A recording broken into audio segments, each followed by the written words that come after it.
UFC သမိုင်းရဲ့ဒုတိယအသက်ငယ်ဆုံးချန်ပီယံမြန်မာပြည်ရဲ့ပထမဦးဆုံး UFC ချန်ပီယံမြန်မာသမိုင်းတစ်လျှောက်အတော်ဆုံးလူသားဂျိုရှွဘန်ဘယင်ဖြစ်ဖို့ကံပါလာရင်ရာဇပလင်ကသူ့လိုကပ်ပါလာရဲဆိုလိုမျိုးပါပဲဂျိုရှွဘန်ညီလေးကတကယ်ပဲတော်လွန်းအည်ချင်းရှိလွန်ထက်မြက်လွန်းပါလေလွန်ခဲ့တဲ့9နှစ်ကလိုချိန်မှာထိုးစင်ပေါ်တောင်မရောက်ခဲ့ဘူးသေးတဲ့ကောင်လေးတစ်ယောက်ကနေနောက်ထပ်9နှစ်ကြာမှအခုလိုမျိုးကမ္ဘာနံပါတ်1ဖွဲ့စည်းမျိုးရဲ့ကပတ်ကိုပါသိမ်းပိုက်လိုက်နိုင်တော့အကိုရိုပရိသတ်တွေခင်ဗျာညီလေးကိုချီးကျူးရမယ့်စကားတွေတောင်မှရှာမရတော့ပါဘူးဗျာအကိုတို့ညီလေးအတွက်အတိုင်းမသိဂုဏ်ယူမိပါတယ်အခုလိုပဲဆက်ကြိုးစားပေးပါလို့စကားပါလိုက်ပြစီချစ်တော်ပန်ကြီးဂျိုရှဘန်ကတော့မြန်မာပြည်လုံးရဲ့အိမ်မက်တွေကိုအကောင့်ထဲဖော်ပေးခဲ့ပါပြီတကယ်မှပြင်ဆင်လာခဲ့တဲ့အတွက်ကန်ဒီယာအကောင်းမွန်ဆုံးမျက်နှာသာပေးမှုကိုဂျိုရှဘန်စီကိုဆက်သခဲ့တာပါဘာမှတောင်လုပ်စရာမလိုလိုက်ဘဲနဲ့26စက္ကန့်နဲ့သွေးမထွက်ချွေးမထွက်နဲ့ပန်ဒိုဂျာလိုအရှုံးမရှိချန်ပီယံမျိုးကိုအလဲထိုးပြနိုင်အောင်လို့စွမ်းဆောင်သွားတယ်ဆိုတာကတော်ရုံကြီးချင်းမျိုးနဲ့တော့ရမှာမဟုတ်ပါဘူးတကယ်ကိုပြောင်မြောက်လုံးနဲ့အကြီးချင်းမျိုးပါ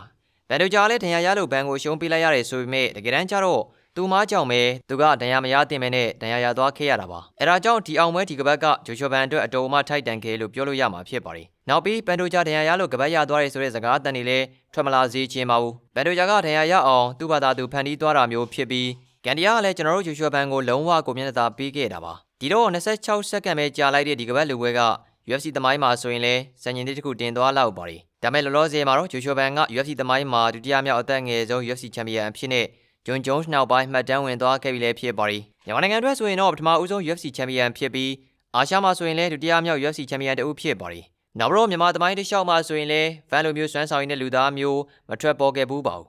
အဲဒါကြောင့်လက်ရှိမှာတော့အားကစားနယ်ပယ်တွေမှာကတခြားသောနယ်ပယ်အသီးသီးကိုပါလွှမ်းခြုံပြီးတော့ဂုဏ်ဆောင်ပေးသွားနိုင်တဲ့ဗန်ကတော့မြန်မာသမိုင်းမှာရည်ချင်းရှိသောလူသားတဦးဖြစ်လဲသမိုင်းတွင်သွားခဲ့ပါပြီနောက်ပြီးဒီနေ့မှာဗန်ရဲ့ပွဲကိုမြန်မာပြည်လုံးကပြည်သက်တွေစောင့်မျှော်နေခဲ့ကြတာပါဘာလို့လဲဆိုတော့1ချန်ပီယံရှစ်ချန်ပီယံကိုမွေးထုတ်ပေးပြီးတဲ့နောက်ပိုင်း UFC ချန်ပီယံကိုပါမြန်မာပြည်ကနေထပ်မံမွေးထုတ်ပေးမယ်ဆိုတာကိုပြည်သက်တွေကအကျွမ်းမဲ့ယုံကြည်နေကြလို့ဖြစ်ပါတယ်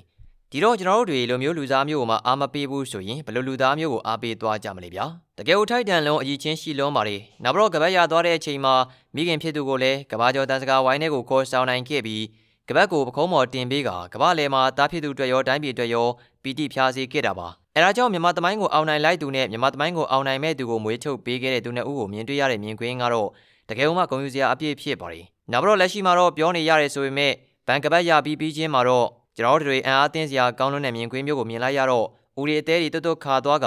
နှလုံးသားရဲ့အောက်ဆုံးနေရာကနေထိအတိုင်းမသိကိုဝမ်းသာမိခဲ့ကြတာပါဝမ်းသာမိရဆိုတဲ့စကားတော်လိုက်တာဆိုတဲ့စကားထက်ပိုပြောလို့ရမယ်ဆိုရင်ပိုပြောလိုက်ခြင်းပါနောက်တော့အောင်လာအန်ဆန်းနောက်ပိုင်းမြန်မာပြည်အတွက်ကဘာမှဂုံဆောင်ပေးမဲ့သူပေါ်မလာနိုင်တော့ဘူးလို့ဘသူကပြောလေဗျာအခုပဲကြည့်လိုက်စမ်းပါကျွန်တော်တို့တွေယူမတက်ပြောနေခဲ့ကြပြီမဟုတ်ပါလားအဲဒါကြောင့်ဒီနေ့ပြောတွေကဘဝရဲ့ဘယ်ပြောနေမှမတူနိုင်ပါဘူးတခြားပြောတွေကလည်းဒီပြောကိုအန်တုနိုင်မယ်မထင်ပါဘူးဒီတော့မျက်နှာငယ်ရတဲ့အနေထားတွေမှာရှိနေခဲ့တဲ့ကျွန်တော်တို့တွေအတွက်ကတော့ဒါမျိုးကကန်တရားကစူကြီးချလို့ပဲမြင်မိပါတယ်အဲဒါကြောင့်တခြားသောတောကတွေရှိနေပါစေအောင်ဂျိုရှဘန်ရဲ့ဒီသမိုင်းဝင်အောင်ပွဲကတော့ကျန်တဲ့အပူတွေအားလုံးကိုခြုံငိမ့်စေခဲ့ပါပြီကြည့်ရှုပေးကြတာအားလုံးကိုကျေးဇူးတင်ပါတယ်ခင်ဗျာ